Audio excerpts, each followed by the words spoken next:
ముక్కోటి ఏకాదశి పర్వదినం సందర్భంగా ఆధ్యాత్మిక క్షేత్రం మంగళగిరి వైకుంఠధామాన్ని తలపిస్తోంది.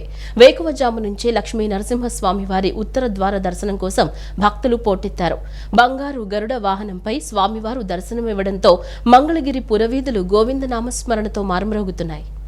మంగళగిరిలో కొలువైయున్న శ్రీదేవి భూదేవి సహిత లక్ష్మీ నరసింహస్వామి ఆలయంలో ముక్కోటి ఏకాదశి వేడుకలు అత్యంత వైభవంగా జరుగుతున్నాయి. పర్వదినాన్ని పురస్కరించుకుని తెల్లవారుజామున 4 గంటలకే స్వామివారు ఉభయ దేవేరులతో కలిసి బంగారు గరుడ వాహనంపై భక్తులకు ఉత్తర ద్వార దర్శనమిచ్చారు. మంగళగిరి నరసింహుడిని ఈ రూపంలో దర్శించుకునేందుకు వేలాది మంది భక్తులు తరలివచ్చి హారతులతో ఘన స్వాగతం పలికారు. ముక్కోటి ఏకాదశి సందర్భంగా ఆలయ ప్రాంగణాన్ని రంగురంగుల విద్యుత్ దీపాలు, పుష్పాలతో శోభాయమానంగా అలంకరించారు. ఈ ఏడాది సుమారు 30,000 మంది వరకు భక్తులు స్వామివారిని దర్శించుకునే అవకాశం ఉందని ఆలయ అధికారులు అంచనా వేస్తున్నారు. భక్తులకు ఎటువంటి ఇబ్బందులు తలెత్తకుండా ప్రత్యేక క్యూ లైన్లను ఏర్పాటు చేశారు. భక్తులకు ఎంతో పవిత్రమైన దక్షిణావృత బంగారు శంఖంతో శంకు తీర్థాన్ని అందజేస్తున్నారు. ఏకాదశి, ద్వాదశి ఈ 2 రోజుల పాటు భక్తులకు ఈ తీర్థ ప్రసాదాన్ని అందజేయనున్నట్లు ఆలయ అర్చకులు తెలిపారు. భక్తుల రద్దీ దృష్ట్యా భారీ పోలీస్ బందోబస్తును కూడా ఏర్పాటు చేశారు.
రాష్ట్రంలో పాలనను మరింత ప్రజలకు చేరువ చేసే దిశగా ముఖ్యమంత్రి చంద్రబాబు నాయుడు కీలక నిర్ణయాలు తీసుకున్నారు.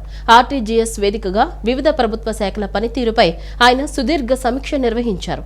ముఖ్యంగా దేవాలయాల్లో భక్తుల సేవల నుంచి మొదలుకుని ఆసుపత్రుల్లో వైద్య సదుపాయాలు, వ్యవసాయ రంగంలో భూసార పరీక్షల వరకు పలు కీలక అంశాలపై అధికారులకు దిశానిర్దేశం చేశారు. తిరుమల శ్రీవారి సేవకుల తరహాలోనే రాష్ట్రంలోని అన్ని ప్రధాన ఆలయాల్లో వాలంటీర్ల వ్యవస్థను తీసుకురావాలని సీఎం ఆదేశించారు. రాష్ట్ర వ్యాప్తంగా ఉన్న దేవాలయాల్లో భక్తులకు మెరుగైన సేవలందించేందుకు తిరుమల తరహా శ్రీవారి సేవకుల విధానాన్ని అమలు చేయాలని ముఖ్యమంత్రి చంద్రబాబు నాయుడు అధికారులను ఆదేశించారు. క్షేత్రస్థాయిలో ప్రజలకు అందుతున్న సేవలపై సోమవారం ఆయన సమీక్ష నిర్వహించారు. భగవంతునికి సేవ చేసేందుకు ముందుకు వచ్చే భక్తులను ప్రోత్సహిస్తూ స్థానికంగా వాలంటీర్ల జాబితాను సిద్ధం చేయాలని సూచించారు.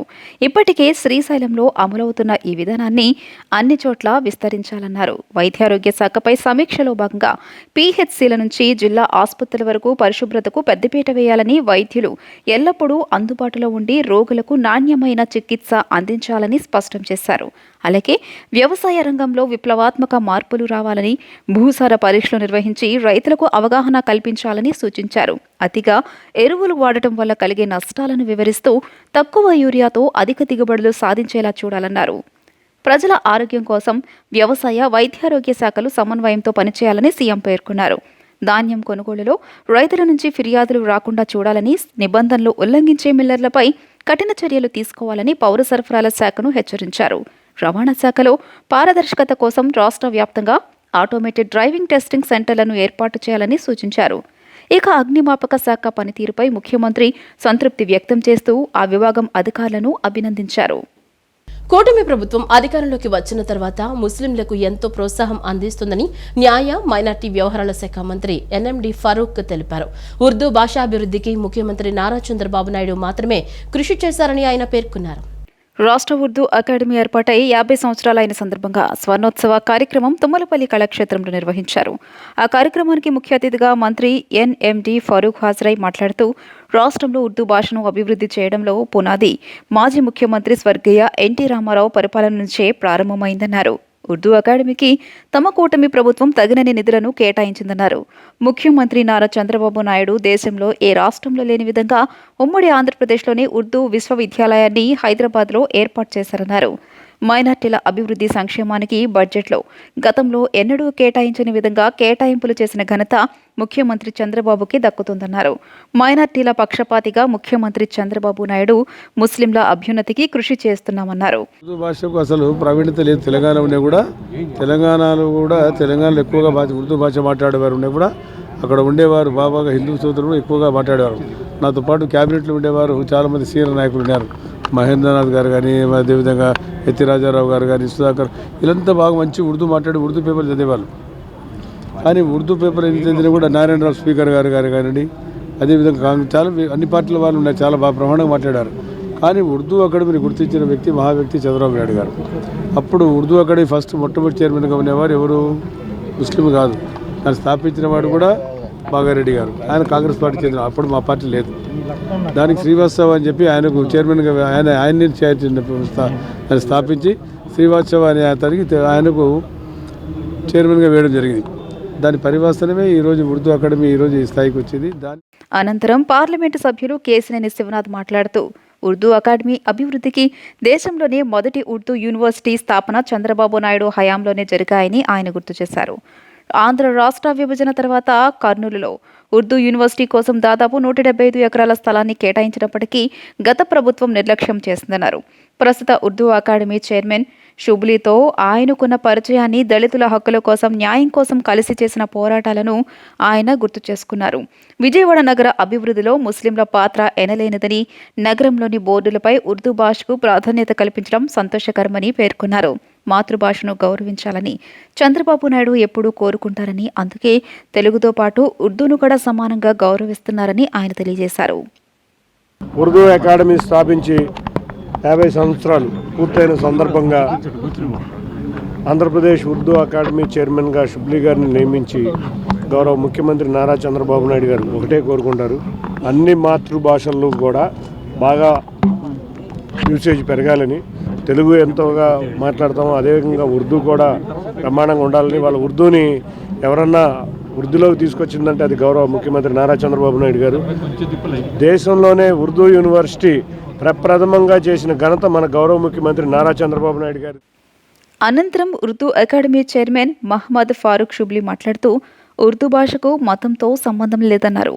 తనను చైర్మన్గా నియమించిన ముఖ్యమంత్రి చంద్రబాబుకి సదా రుణపడి ఉంటానన్నారు. తమ హయాంలో ఉర్దూ అకాడమీని ప్రగతి పథంలో నడిపిస్తామన్నారు. అకాడమీ నూతన అధ్యయనానికి ఉద్యోగుల సహకారంతో కృషి చేస్తామన్నారు.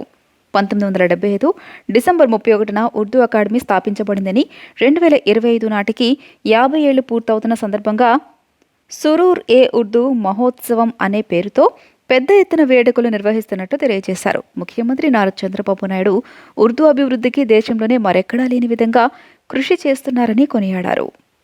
ఉర్దూ భాషకి యావత్తు భారతదేశంలో ఎవరైనా పరోపకారి ఉన్నారంటే, ఎవరైనా అభివృద్ధి చేశారంటే ఏకైక నాయకుడు నారా చంద్రబాబు నాయుడు గారు అని చెప్పేసి ఢంకాపదంగా చెప్పగలము. దానికి అనేకమైనటువంటి కారణాలు ఉన్నాయి. ఎంపీ గారు, ఎమ్మెల్యేలు గారు, అదేవిధంగా మన మంత్రి గారు అందరూ కూడాను ఈ విషయాన్ని మీ ముందుకు నేను ఇంకొక అతి ముఖ్యమైనటువంటి అంశాన్ని మీ ముందుకు తీసుకొస్తున్నాను. అదేంటంటే ఉర్దూ భాషకి మతంతో సంబంధం లేదు. మతంతో ఉర్దూ భాషకి ఏమాత్రం కూడాను సంబంధం లేదు. ఎందుకు నేను ఈ మాట అంటున్నానంటే 19 డిసెంబర్ 1927న అష్ఫాకుల్లా ఖాన్, రామ్ ప్రసాద్ బిస్మిల్ వీళ్ళు ఇద్దరు కూడాను ఉర్దూ భాష కవిత్వంలో ప్రావీణ్యం చెందినటువంటి వాళ్ళు. అటువంటి వారు ఇద్దరు కూడాను భారత స్వాతంత్ర్య ఉద్యమంలో వాళ్ళిద్దరిని కూడాను ఉరికంబాన్ని ఎక్కించారు. వాళ్ళిద్దరి మధ్యలో ఏర్పడినటువంటి ఏదైతే బంధం ఉందో ఆ బంధం వారిని ఏ బంధం అయితే వాళ్ళని కలిపిందో ఆ బంధమే ఉర్దూ. ముక్కోటి ఏకాదశిని పురస్కరించుకుని నగరంలోని ఆలయాలు, పుణ్యక్షేత్రాలు భక్తులతో కిటకిటలాడుతున్నాయి. బందరోడ్డు పున్నమ్మ తోటలోని తిరుమల తిరుపతి వెంకటేశ్వర స్వామి వార్ల ఆలయం భక్తులతో కిటకిటలాడుతోంది. వేకువజాము నుంచే భక్తులు ఆలయాలకు చేరుకుని కలియుగ దైవం శ్రీ వెంకటేశ్వర స్వామి వారి దర్శనం కోసం బారులు తీరారు. గోవింద నామస్మరణలతో నగరంలోని ఆలయాలు మార్మోగుతున్నాయి. వైకుంఠ ఏకాదశి పర్వదినాన్ని పురస్కరించుకుని వైష్ణవ ఆలయాలు భక్తులతో పోటెత్తాయి. ముక్కోటి ఏకాదశి పర్వదినాన్ని పురస్కరించుకుని నగరంలోని పలు ప్రాంతాల్లో ఉన్న వైష్ణవ ఆలయాలు భక్తులతో కిటకిటలాడాయి. బందరు రోడ్ పున్నమి తోటలోని తిరుమల తిరుపతి వెంకటేశ్వర స్వామివార్ల ఆలయం భక్తులతో కిటకిటలాడుతోంది. వేకువజాము నుంచే భక్తులు ఆలయాలకు చేరుకుని కలియుగ దైవం శ్రీ వెంకటేశ్వర స్వామివారి దర్శనం కోసం బారులు తీరారు. పండితుల వేద మంత్రోచ్చరణలతో శ్రీదేవి భూదేవి సమేత వెంకటేశ్వర స్వామికి ప్రత్యేక పూజలు, అభిషేకాలు నిర్వహించారు. ఉత్తర ద్వారం ద్వారా స్వామివార్లను దర్శించుకున్న భక్తులు ప్రత్యేక పూజలు చేసి మొక్కులు చెల్లించుకున్నారు. గోవింద నామస్మరణతో వైష్ణవాలయాలు మార్మోగుతున్నాయి. వైకుంఠ ఏకాదశి రోజున స్వామివార్లను దర్శించుకుంటే మోక్షం కలుగుతుందని, స్వర్గలోక ప్రాప్తం కలుగుతోందని భక్తుల నమ్మకం. ముక్కోటి ఏకాదశి నాడు కలియుగ ప్రత్యక్ష దైవం వెంకటేశ్వర స్వామివారిని దర్శించుకోవడం తమ పూర్వజన్మ సుకృతమని భక్తులు సంతోషం వ్యక్తం చేశారు. భక్తులకు ఎటువంటి ఇబ్బందులు కలగకుండా ఆలయ కమిటీ ప్రత్యేక ఏర్పాట్లను చేసింది. నాగులలో శేషుడు, పక్షులలో గరుత్మంతుడు, రాక్షసులలో ప్రహ్లాదుడు, అట్లాగే దేవతలలో ఇంద్రుడు నేనే అని చెప్పినటువంటి పరమాత్మ ఇచ్చినటువంటి పెద్ద వరం ఏంటయ్యా అంటే ఉత్తర ద్వారం నుంచి ప్రవేశించి స్వామివారిని దర్శించుకుంటే మోక్షం వస్తున్నది అని చెప్పారు. ఇది ఎక్కడ చెప్పారయ్యా అంటే పద్మపురాణంలో ఉంది. పద్మపురాణంలో ఉత్తర ద్వార దర్శనం గనక చేసుకుంటే అది ఎప్పుడు వస్తుంది అంటే పుష్యమాస ఏకాదశి కానీ అట్లాగే మార్గశిర బహుళ ఏకాదశి కానీ వస్తుంది. చాంద్రమాన ప్రకారం కాకుండా సౌరమానం ప్రకారం చేసుకునేటువంటి ఏకాదశిని మనం ఫలదా ఏకాదశి అని కానీ అట్లాగే ముక్కోటి ఏకాదశి కానీ అని అంటారు. ఆ ప్రమాణంగా మనం తీసుకొని ఉత్తర ద్వారం నుంచి కనుక భక్తాదులు ఎవరైనా కానీ పశుపక్షాదులతో సహా స్వామివారిని దర్శించుకుంటే, ఆ ద్వారం నుంచి వచ్చి స్వామివారిని దర్శించుకుంటే మోక్షం ఇస్తానని చెప్పేసి వెంకటేశం ననాతో ననాతో సదా వెంకటేశం స్మరామి స్మరామి హరే వెంకటేశ ప్రసీద ప్రసీద ప్రియం వెంకటేశ ప్రయశ్చ ప్రయశ్చ. ఓం నమో వెంకటేశాయ. తిరుమల తిరుపతి దేవస్థానం విజయవాడ వెంకటేశ్వర స్వామి దేవాలయంలో వైకుంఠ ఏకాదశి ఏర్పాట్లు చాలా ఘనంగా నిర్వహించారు. ఉన్నతాధికారుల ఆదేశాల మేరకు పోలీసు వారి సలహాతో ఇంజనీరింగ్ వాళ్ళు క్యూ లైన్లు, మంచినీటి, తాగునీటి ఏర్పాటు చేశారు. దాతల ద్వారా అలంకరణలు, పుష్పాలంకరణ, విద్యుత్ దీపాలంకరణలు బాగా ఏర్పాటు చేశారు. ఈ సందర్భంగా అర్ధరాత్రి 12 గంటలకి స్వామివారిని మేల్కొలిపి తిరుపావై ధనుర్మాస కైంకర్యాదులు నిర్వహించి 1:35 సర్వదర్శనానికి ప్రారంభించాము. ఇప్పటి వరకు సుమారు 1500 మంది భక్తులు స్వామివారిని దర్శించుకున్నారు. ఈ సందర్భంగా మధ్యాహ్నం అందరికీ సుమారు 8,000 నుంచి 10,000 మందికి అన్నప్రసాద వితరణ కూడా ఏర్పాట్లు చేస్తున్నారు దాతల సహకారం. హెచ్ఓడీలు నోడల్ ఏజెన్సీ సమావేశానికి ఎందుకు రారు? సాంఘిక సంక్షేమ శాఖ అంటే అధికారులకు అంత చిన్న చూపా అంటూ సాంఘిక సంక్షేమ శాఖ మంత్రి డోలా శ్రీ బాల వీరాంజనేయ స్వామి అధికారుల గైర్హాజరుపై మండిపడ్డారు. హెచ్ఓడీలు సమావేశానికి రాకపోవడం పేద, బలహీన వర్గాల ప్రజల పట్ల వారికున్న నిర్లక్ష్యానికి అద్దం పడుతోందన్నారు. ఇకపై ఇలాంటి చర్యలను సహించేది లేదని హెచ్చరించారు. ఎస్సీ సబ్ప్లాన్ నిధుల వినియోగంలో అలసత్వం వహిస్తే సహించేదే లేదని రాష్ట్ర సాంఘిక సంక్షేమ శాఖ మంత్రి డాక్టర్ డోలా శ్రీ బాల వీరాంజనేయ స్వామి అన్నారు. వెలగపూడి సచివాలయంలో మంత్రి డిఎస్బివి స్వామి అధ్యక్షతన ఎస్సీ సబ్ ప్లాన్ నిధుల వినియోగంపై నోడల్ ఏజెన్సీ సమావేశం జరిగింది. ఈ సమావేశానికి పలువురు హెచ్ఓడీలు గైర్హాజరు కావడంపై మంత్రి డిఎస్బిబి స్వామి తీవ్ర ఆగ్రహం వ్యక్తం చేశారు. హెచ్ఓడీలు సమావేశానికి రాకపోవడం పేద, బలహీన వర్గాల ప్రజల పట్ల వారికున్న నిర్లక్ష్యానికి అద్దం పడుతోందన్నారు.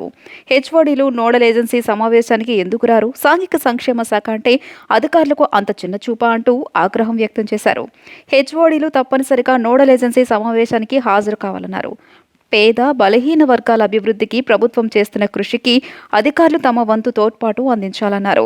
అనంతరం ఈ ఏడాది ఎస్సీ సబ్ ప్లాన్ నిధుల వినియోగంపై డిపార్ట్మెంట్ల వారీగా వివరాలను మంత్రి అధికారులను అడిగి తెలుసుకున్నారు. ఈ ఏడాది ముగుస్తున్న కొన్ని డిపార్ట్మెంట్లు సబ్ ప్లాన్ నిధుల వినియోగంలో ఎందుకు వెనుకబడి ఉన్నాయని ప్రశ్నించారు. ఎస్సీసీ సబ్ ప్లాన్ నిధులు 100% ఖర్చు చేయాలని, నిధుల వినియోగంలో అలసత్వం వహిస్తే సహించేదే లేదన్నారు. సబ్ ప్లాన్ నిధుల వినియోగానికి అంచనాలు రూపొందించేటప్పుడు ఊహాగానాలతో లెక్కలు వేయకుండా క్షేత్రస్థాయిలో అధ్యయనం చేసి నిర్దిష్టమైన ప్రణాళికలతో అంచనాలు రూపొందించాలన్నారు. ఎస్సీ కాలనీలో సీసీ రోడ్లు, త్రాగునీటి సౌకర్యాలపై మరింత దృష్టి సారించాలని మంత్రి డోలా శ్రీ బాల వీరాంజనేయ స్వామి అధికారులకు సూచించారు. రాష్ట్రంలో అంటువ్యాధుల నివారణ నియంత్రణ చర్యలను మరింత పటిష్టంగా అమలు చేసేందుకు కూటమి ప్రభుత్వం రాష్ట్ర స్థాయిలో ప్రత్యేక టాస్క్ ఫోర్స్ కమిటీని ఏర్పాటు చేసింది. మొత్తం 24 మంది సభ్యులతో ఈ కమిటీ ఏర్పాటైనట్లు మంత్రి సత్యకుమార్ యాదవ్ వెల్లడించారు. జాతీయ స్థాయి వైద్య సంస్థ నిపుణులు, రాష్ట్ర పశుసంవర్ధక, పంచాయతీరాజ్, మున్సిపల్ పరిపాలన, వ్యవసాయ శాఖ అధికారులు కమిటీలో సభ్యులుగా ఉన్నారు. రాష్ట్రంలో అంటువ్యాధుల నివారణ నియంత్రణ చర్యలను మరింత పటిష్టంగా అమలు చేసేందుకు కూటమి ప్రభుత్వం రాష్ట్ర స్థాయిలో ప్రత్యేక టాస్క్ ఫోర్స్ కమిటీని ఏర్పాటు చేసింది. ముఖ్యమంత్రి చంద్రబాబు ఆదేశాల మేరకు ఈ కమిటీని ఏర్పాటు చేసినట్లు రాష్ట్ర వైద్య ఆరోగ్య కుటుంబ సంక్షేమ శాఖ మంత్రి శ్రీ సత్యకుమార్ యాదవ్ తెలియజేశారు. రాష్ట్ర ఆరోగ్య కుటుంబ సంక్షేమ శాఖ కమిషనర్ వీరపాండ్యన్ ఈ టాస్క్ ఫోర్స్ కమిటీకి చైర్మన్గా వ్యవహరిస్తారు. మొత్తం 24 మంది సభ్యులతో ఈ కమిటీ ఏర్పాటైనట్లు మంత్రి సత్యకుమార్ యాదవ్ వెల్లడించారు. జాతీయ స్థాయి వైద్య సంస్థ నిపుణులు, రాష్ట్ర పశుసంవర్ధక, పంచాయతీరాజ్, మున్సిపల్ పరిపాలన, వ్యవసాయ శాఖ అధికారులు కమిటీలో సభ్యులుగా ఉన్నారు. రాష్ట్రంలో అంటువ్యాధులైన డెంగ్యూ, మలేరియా, డయేరియా, టీబీ, లెప్రసీతో పాటు వీటికి అనుబంధంగా ఉండేవి ప్రబలకుండా ముందస్తు నివారణ చర్యలు, అకస్మాత్తుగా వ్యాధులు వ్యాప్తి చెందిన సందర్భాలలో తక్షణమే చేపట్టాల్సిన నియంత్రణ చర్యలపై ఈ కమిటీ సమగ్రంగా అధ్యయనం చేసి వ్యూహాత్మక ప్రణాళిక రూపొందిస్తోంది. ఆసుపత్రుల సన్నద్ధత, ప్రభుత్వ శాఖల మధ్య సమన్వయం, కేంద్ర ప్రభుత్వ మార్గదర్శకాల అమలు, ర్యాపిడ్ రెస్పాన్స్ టీమ్స్ విధులు తదితర అంశాల గురించి ఈ ప్రణాళికలో పొందుపరచనున్నారు. ఈ టాస్క్ ఫోర్స్ కమిటీ ప్రతి 3 నెలలకొకసారి సమావేశమై రాష్ట్రంలో అంటువ్యాధుల కేసుల స్థితిగతులు, అమలవుతున్న నియంత్రణ చర్యలు, ఇతర సంబంధిత అంశాలపై సమీక్ష నిర్వహిస్తోంది. ఈ కమిటీలో సభ్యులుగా doctor Himanshu Chauhan, additional director and head, IDSP, CSU Vellore CMC infectious diseases విభాగాధిపతి doctor George Varghese, Mangalagiri AIIMS clinical microbiology విభాగాధిపతి professor doctor Sumit Roy, Thrissur JMJ chest centre medical superintendent doctor Judo Joseph, Kasturba వైద్య కళాశాల microbiology professor doctor Chiranjay Mukhopadhyay, ప్రపంచ ఆరోగ్య సంస్థ ఎన్పిఓ డాక్టర్ సౌరభ్, ఈక్వై డైరెక్టర్ డాక్టర్ రంగారెడ్డి, ఢిల్లీలోని NCBDC dengue division senior consultant doctor Kalpana సభ్యులుగా ఉన్నారు. వైకుంఠ ఏకాదశి పవిత్ర దినాన్ని తెలుగువారు భక్తి ప్రపత్తులతో జరుపుకుంటారు. ఈ సందర్భంగా తెలుగు ప్రజలకు సీఎం చంద్రబాబు నాయుడు శుభాకాంక్షలు తెలిపారు. శ్రీ మహావిష్ణువుకు అత్యంత ప్రీతిపాత్రమైన వైకుంఠ ఏకాదశి పర్వదినం సందర్భంగా తెలుగు ప్రజలకు శుభాకాంక్షలు తెలిపారు. ఈ పర్వదినాన ఉత్తర ద్వార దర్శనం చేసుకుంటే సకల పుణ్యాలు లభిస్తాయని పురాణాలు చెప్తున్నాయన్నారు. పవిత్రమైన ఈ పండుగ సందర్భంగా అందరికీ మంచి జరగాలని ప్రార్థిస్తూ శుభాకాంక్షలు చెప్పారు. ఈ మేరకు తన ఎక్స్ ఖాతా ద్వారా సీఎం చంద్రబాబు నాయుడు శుభాకాంక్షలు తెలియజేశారు. లబ్బీపేట షిరిడీ సాయిబాబా మందిరంలో ముక్కోటి ఏకాదశి వేడుకలు అత్యంత వైభవంగా భక్తి శ్రద్ధలతో జరిగాయి. ఏటా వైకుంఠ ఏకాదశి పర్వదినాన్ని పురస్కరించుకుని నిర్వహించే ఈ ఉత్సవాలకు ఈ ఏడాది కూడా భక్తులు పోటెత్తారు. తెల్లవారుజాము నుంచే ఆలయ పరిసరాలు భక్తుల రాకతో కోలాహలంగా మారాయి. ముక్కోటి ఏకాదశిని పురస్కరించుకుని ఆలయ అర్చకులు స్వామివారికి తెల్లవారుజామునే పవిత్ర నదీ జలాలతో అభిషేకం, విశేష అర్చనలు నిర్వహించారు. ఈ రోజున అత్యంత విశిష్టమైన ఉత్తర ద్వార దర్శనం కోసం ఆలయ అధికారులు ప్రత్యేక ఏర్పాట్లు చేశారు. పట్టు వస్త్రాలు, రంగురంగుల పుష్పాలతో శోభాయమానంగా అలంకరించిన ఉత్తర ద్వారం గుండా వెంకటేశ్వర స్వామి వారిని భక్తులు దర్శించుకున్నారు. స్వామివారితో పాటు బాబాను దర్శించుకునేందుకు వేలాది మంది భక్తులు గంటల తరబడి క్యూలైన్లలో వేచి ఉండి ఓం సాయి, శ్రీ సాయి, జయ జయ సాయి అంటూ నామస్మరణ చేశారు. విద్యాధరపురం టెంపుల్ స్ట్రీట్లోని శ్రీ లక్ష్మీ పద్మావతి సమేత శ్రీ కళ్యాణ వెంకటేశ్వర స్వామివారి ఆలయంలో వైకుంఠ ఏకాదశి వేడుకలు అత్యంత వైభవంగా జరుగుతున్నాయి. తెల్లవారుజాము నుంచే భక్తులు పెద్ద సంఖ్యలో తరలివచ్చి ఉత్తర ద్వారం గుండా స్వామివారిని దర్శించుకుంటున్నారు. గోవింద నామస్మరణతో ఆలయ ప్రాంగణం మారుమ్రోగిపోయింది. విజయవాడ విద్యాధరపురం టెంపుల్ స్ట్రీట్లో వేంచేసి ఉన్న శ్రీ లక్ష్మీ పద్మావతి సమేత శ్రీ కళ్యాణ వెంకటేశ్వర స్వామి ఆలయం ముక్కోటి ఏకాదశి సందర్భంగా భక్తజన సందోహంతో కిక్కిరిసిపోయింది. ఈ పవిత్ర పర్వదినాన్ని పురస్కరించుకుని ఆలయంలో ప్రత్యేక పూజలు, కైంకర్యాలు నిర్వహించారు. తెల్లవారుజామున 3:30 నుండే ఆగమ శాస్త్రం ప్రకారం స్వామివారికి అర్చనలు ప్రారంభమవ్వగా సరిగ్గా 4:52 స్వామివారు ఉత్తర ద్వారం గుండా భక్తులకు దర్శనమిచ్చారు. గోవింద నామస్మరణతో ఆలయ ప్రాంగణం మారుమ్రోగిపోయింది. ఈ సందర్భంగా ఆలయ అర్చకులు గోపాల్ మాట్లాడుతూ ఏడాదిలో వచ్చే 23 ఏకాదశులలో వైకుంఠ ఏకాదశి అత్యంత విశిష్టమైనదని తెలియజేశారు. ఈ రోజున వైకుంఠ ద్వారాలు తెరుచుకుంటాయని, అనంత శయనం నుంచి మేల్కొన్న వైకుంఠనాథుడు లక్ష్మీదేవి సమేతుడై భక్తులను అనుగ్రహిస్తారని వివరించారు. ప్రస్తుతం ఆలయంలో ధనుర్మాస మహోత్సవాలు జరుగుతున్నాయని, ఇందులో భాగంగా తిరుప్పావై, పాసురాల పఠనం, చతుర్వేద పారాయణ గోష్ఠి వంటి ఆధ్యాత్మిక కార్యక్రమాలు నిర్వహిస్తున్నట్లు పేర్కొన్నారు. అనంతరం ఆలయ చైర్మన్ సుంకు శ్రీరాములు మాట్లాడుతూ అర్చకుల మార్గదర్శకత్వంలో ప్రతి ఏటా శాస్త్రోక్తంగా పూజలు నిర్వహిస్తున్నామని, భక్తుల సహకారంతో ఆలయం దినదినాభివృద్ధి చెందుతోందని హర్షం వ్యక్తం చేశారు. గత ఏళ్లతో పోలిస్తే ఈ ఏడాది ధనుర్మాస వేడుకలకు భక్తుల తాకిడి మరింత పెరిగిందని, భక్తులకు ఎలాంటి ఇబ్బందులు కలగకుండా అన్ని ఏర్పాట్లు చేశామని ఆయన వెల్లడించారు. సమస్త చతుర్దశ భువనాధీశులైనటువంటి శ్రీ శ్రీనివాసమూర్తి ఉత్తర ద్వారం గుండా భక్తులను అనుగ్రహించేటువంటి రోజు. ఈరోజు ఎవరైతే స్వామివారి దర్శనం చేస్తారో, ఎవరైతే శ్రీ మహావిష్ణువుని ఉత్తర ద్వారం గుండా దర్శనం చేస్తారో, స్వామివారి యొక్క నారాయణ మహామంత్రాన్ని జపం చేస్తారో, వారికి చతుర్విధ మోక్షాల్లో కలిగినటువంటి ధర్మార్థ కామ్య మోక్షాల్లో చివరిదైన మోక్షాన్ని పొందడం కోసం ఈరోజు పరమ పవిత్రమైన రోజుగా భావిస్తాం. కాబట్టి ఆగమశాస్త్ర ప్రకారంగా స్వామివారికి చతుర్వేద పారాయణతో ఈరోజు ఉత్సవాలు జరిగాయి. దేవస్థానం వారి విశేషమైన ఏర్పాట్లతో తెల్లవారుజాము నుంచి స్వామివారికి చక్కగా విశేష గోష్ఠి, చతుర్వేద పారాయణ, నారాయణ ఉపనిషత్ లాంటి సేవా కార్యక్రమాలతో స్వామివారి ఉత్సవాలు జరిగి ఆగమశాస్త్ర ప్రకారమై చేస్తున్నాము. దినదినాభివృద్ధి చెందుతూ వీరి గోపాల్ గారు, మా దేవస్థానం పంతులు గారు, వీళ్ళ పద్ధతుల వల్ల మా గుళ్ళో పంతులు బాగా రోజు రోజుకి పెరుగుతున్నారు. మా ధనుర్మాసం రోజు మాత్రం ప్రతి ఏటా పెరుగుతూ ఉన్నారు. ఈ ఏడాది కూడా అదే విధంగా పెరిగి భక్తాదులకు అనేక సౌకర్యములు కల్పించి ఎక్కడ ఇబ్బంది కలగకుండా మేము అనేక సౌకర్యములు కల్పిస్తున్నాం. రాష్ట్ర సచివాలయ సంఘం అధ్యక్షుడిగా గొలిమి రామకృష్ణ విజయ దుందుబి మోగించారు. ఆయన తన సమీప ప్రత్యర్థి కోట్ల రాజేష్ పై 296 ఓట్ల మెజారిటీతో విజయం సాధించారు. అమరావతి సచివాలయంలో సోమవారం ఉత్కంఠభరితంగా సాగిన ఎన్నికల్లో ఆయన ప్యానెల్ కు ఉద్యోగుల నుంచి విశేష మద్దతు లభించింది. ఓట్ల లెక్కింపు అర్ధరాత్రి 1:30 వరకు కొనసాగింది. ఫలితాలు వెల్లడి కాగానే సచివాలయ ప్రాంగణంలో ఉద్యోగులు హర్షాతిరేకాలు వ్యక్తం చేశారు. అప్సా ఎన్నికల్లో మొత్తం 1159 మంది ఉద్యోగులు ఓటర్లు ఉండగా 1105 ఓట్లు పోలయ్యాయి. కార్యవర్గంలో మొత్తం 9 పదవులకు పోటీ జరగా 7 రామకృష్ణ ప్యానెల్ విజయదుందుబి మోగించింది. ఉద్యోగులు రావాల్సిన సమస్యలు పరిష్కరించుకుంటూ ముందుకు సాగుతాము.